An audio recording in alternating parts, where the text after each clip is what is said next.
আমাদের metro rail থাকবে, এটা পছন্দ নাও হতে পারে। আমাদের অর্থনৈতিক অবস্থা ভালো থাকবে, এটা অনেকের পছন্দ নাও হতে পারে। আমরা সবসময় ভিক্ষুকের ঝোলা নিয়ে ঘুরবো, আমরা সাহায্য প্রত্যাশী হব, এটাই তো অনেকের আকাঙ্ক্ষা থাকতে পারে। সুতরাং আমরা এগিয়ে যাই, এটা কিন্তু অনেকে পছন্দ করেন না। এই ধরনের কোনো শঙ্কা নেই যে আমরা পড়ে যাচ্ছি, কোন শঙ্কার কারণ নেই। তবে দেশি বিদেশি চক্রান্তটা আছে। যেমন আমি একটা চক্রান্তের কথা বললাম যে এক ভদ্রলোক ভারতে বসে বলেছেন যে আপনারা একটা হস্তক্ষেপ করেন এবং একটা নির্বাচন করেন, এবং ওইখান থেকেই সাংবাদিকরা বলেছেন যে আপনার এই কথাটা ভারতে বসে বলা ঠিক হয়। আমরা ভারতীয়রা কিন্তু ভারতের সমস্যা নিয়ে বাইরে গিয়ে বাইরের দুনিয়ার কাছে আমরা কথাবার্তা বলি না, এটা কিন্তু জবাব উনি পেয়েছেন। ওনার সম্পর্কে আমি কোনো কথা বলবো না, এইটুকুই। আর অন্যরা যারা আপনার দেশে বিদেশে যারা আমাদের সমালোচনার মুখর, তাদের সম্পর্কে আমি প্রথমেই বলছি যে তারা কারা। তারা তো আমরা কিন্তু আমাদের কিন্তু ত্রুটি এক জায়গায় না, আমাদের কিন্তু আরো ত্রুটি আছে। আমরা যে শুধু একজনকে আঘাত দিয়েছি তা না। আপনাদের কিন্তু এটা বোধহয় জানা নেই যে 1971 সালে ইসরায়েল আমাদেরকে সমর্থন দিতে চেয়েছিল প্রকাশ্যে।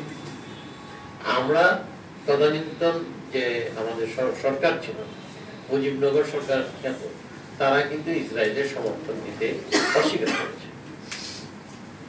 ইসরায়েল কিন্তু এই আঘাতটা আছে, যে জন্য দেখবেন ইসরায়েল বিরোধী আন্দোলনের সাথে মানে এত আন্দোলন হয়েছে, সেটা কিন্তু পশ্চিমী দুনিয়ায় সাড়া দিতে পারে। এমনকি মুসলিম দুনিয়া তো সাড়া দেয়নি, আমরাও তেমন একটা সাড়া দিচ্ছি এরকম না।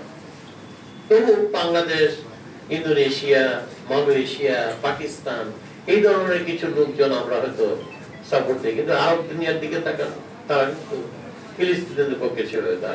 তো ইসরায়েলের হাত খুবই লম্বা, আর সরকার তো প্রতিদিনই উৎখাত হয়। আজকে আপনার 2014 সাল থেকে তো মির্জা ফখরুল ইসলাম আলমগীর সাহেব এবং তার বন্ধুরা সরকার উৎখাত করছেন, প্রতিদিনই কিন্তু একবার করে।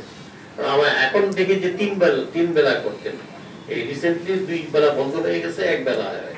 যেমন একবার ফখরুল ইসলাম আলমগীর সাহেব, একবার কি মাহমুদ চৌধুরী জানো ওনার নাম পুরোটা, মোহাম্মদ চৌধুরী, আরেকবার রিজভী সাহেব, 3 বার কিন্তু সরকার ডেইলি একবার উৎখাত করা হয়েছে। এইটা তো চলতেই থাকবে। এইবারে যেমন বলা হয়েছে যে হাসিনাকে নিয়ে হেলিকপ্টার হাসিনা কোথায় আছে দেখেন।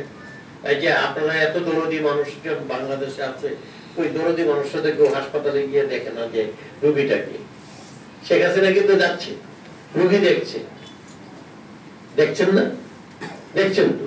তো পুলিশের গুলিতেও যদি কেউ যদি আহত হয়ে থাকে, তাকে দেখাতে মির্জা ফখরুল ইসলাম আলমগীরের একটা দায়িত্ব ছিল না?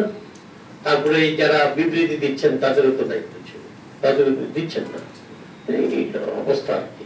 তো আশা করি যে সরকারও কিছু হবে না, সরকার থাকবে, আপনাদের সহযোগিতা চাই। সরকার থাকলে তো আমরা যথেষ্ট মজবুত ভাবে আছি।